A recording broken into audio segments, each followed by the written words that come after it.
भारत के हमले में पाक की चौकी तबाह हुई है। ये बड़ी खबर इस वक्त की, भारत ने पाकिस्तान की चौकी को उड़ाया है, बाकायदा ध्वस्त की है, जमींदोज की है। भारत के हमले में पाक की चौकी, आप देख सकते हैं, वीडियो देख सकते हैं। ये जिस बड़ी खबर का हम जिक्र कर रहे हैं उसी का वीडियो है। पाक की इस चौकी को कैसे एक बम के धमाके से उड़ा दिया गया कर दिया। और अनुराग, यहाँ पे हमें ये भी समझना होगा कि ये भारत जो है वो सिर्फ जवाबी कार्रवाई कर रहा है। भारत लगातार ये कह रहा है कि साहब हम एस्केलेशन नहीं चाहते, हम डी एस्केलेट करना चाहते हैं, लेकिन क्योंकि सीज फायर का उल्लंघन बॉर्डर एरिया में लगातार पाकिस्तान के द्वारा किया जा रहा है, हैवी शेलिंग की जा रही है और इसी को देखते हुए भारत ने जवाबी कार्रवाई में इस चौकी को उड़ा दिया है। अमित भारद्वाज, जी न्यूज संवाददाता मेरे साथ जुड़े हुए हैं। अमित, आप मुझसे सहमत है कि नहीं कि भारत जो है वो जवाबी कार्रवाई कर रहा है, क्योंकि शेलिंग आप कर रहे हैं, सीज फायर का उल्लंघन आप कर रहे हैं, तो उसके पास, भारत के पास कोई विकल्प बचता नहीं है उसके बाद।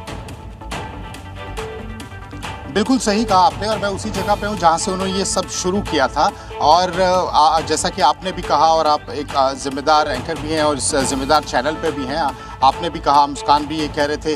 और एक चीज़ बड़ी स्पष्ट है कि हम आइडेंटिफाई नहीं करा रहे किसी भी इलाके को, लेकिन यहीं से शुरू हुआ था। हम लोग नहीं चाहते हैं कि हम उसको एस्केलेट करें, वो खुद इस तरह की नापाक हरकतें कर रहे हैं, हम सिर्फ जवाब दे रहे हैं और जवाब फिर पूरी तरह से मिल रहा है।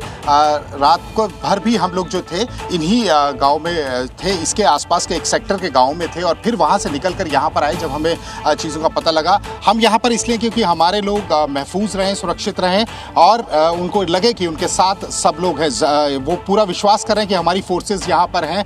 रात को भी जो है यहाँ पर कुछ लोग हैं जो उन्होंने हमें जो यहाँ पर पहुँचकर बताया, क्योंकि वो बिल्कुल सटे हुए हैं। मुझे ये बताइए कि क्या ये बॉर्डर के इलाके के जो गांव हैं उनको खाली कराया जा रहा है, उन लोगों को यहाँ से शिफ्ट किया जा रहा है, या उनकी चौकसी में अब सेना यहाँ पर तत्पर है और अब इस तरीके का जो अचानक पुंछ में हमला करके निर्दोषों की जान ले ली थी परसों रात में, वैसा कुछ सेना अब यहाँ होने नहीं देगी, और कल मुंहतोड़ जवाब देकर सेना ने मुजाहिरा पेश कर ही दिया है। बिल्कुल, ये वही इलाका है जहां पर कल सबसे ज़्यादा जो है वो चीज़ें देखने को मिली, जो नापाक हरकतें थी पाक की। और आपको बता दूं कि यहाँ से किसी को भी नहीं बोला गया जाने के लिए। हालांकि कुछ चीज़ें हैं, मैं आपको दिखा देता हूँ, बहुत कम समय के लिए दिखाऊंगा। वो सामने जो 2-3 स्ट्रक्चर आपको दिखाई देंगे और उधर भी चीज़ें आपको बनती हुई दिखाई देंगी।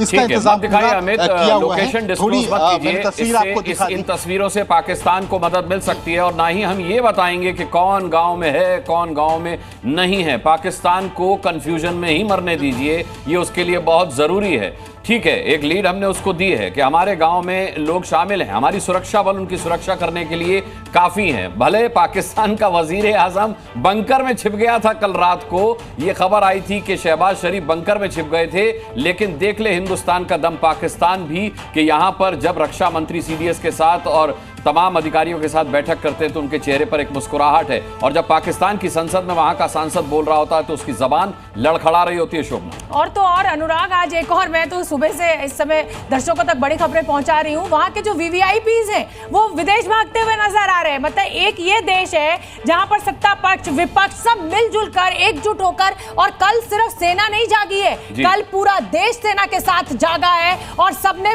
सेना के लिए प्रे भी की और अपनी उस सफलता को होते हुए देखा भी है हमने। और यहाँ एक पाकिस्तान है जहां पर वीवीआईपीज जो है वो देश छोड़ छोड़कर बाहर उड़ रहे हैं, अपने बच्चों को विदेश भेज दे रहे हैं। इसका मतलब खुद पाकिस्तान के लोगों को अपने ऊपर कॉन्फिडेंस नहीं है। अनुराग, बिल्कुल अपने ऊपर कॉन्फिडेंस नहीं है। अमित हमारे साथ लगातार जुड़े हुए हैं। अमित, सुरक्षा के लिहाज से मैं आपसे ये नहीं पूछूंगा कि क्या कुछ तैयारियां हैं, लेकिन गांव वालों से आपकी बातचीत हुई होगी, गांव वालों ने बातचीत में क्या कुछ बताया आपको? देखिए, उन्होंने कहा कि जिस तरह से कल सिचुएशन थी, आज भी उन्होंने समय बताया कि इस समय पर जो है उनको इनपुट्स दिए गए हैं कि आप रेडी रहें, किसी को भी गांव छोड़ के जाने के लिए नहीं कहा गया है।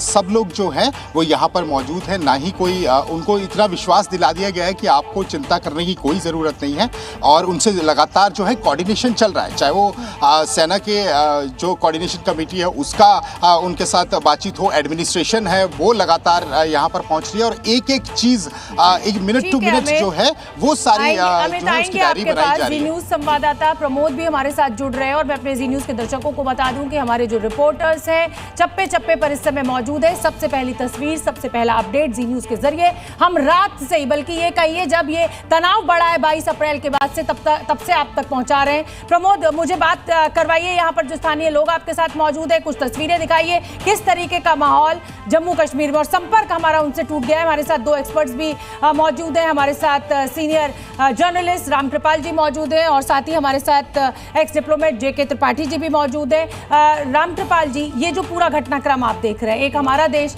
आप देखिए किस तरीके की बैठकें चल रही हैं, किस तरीके की तस्वीरें आ रही हैं, और एक उनका देश जहां वीआईपी छोड़ छोड़ कर भाग रहे हैं, और ये तस्वीरें रात की कहानी बयान कर रही हैं। मेड इन चाइना था ये जो रॉकेट था।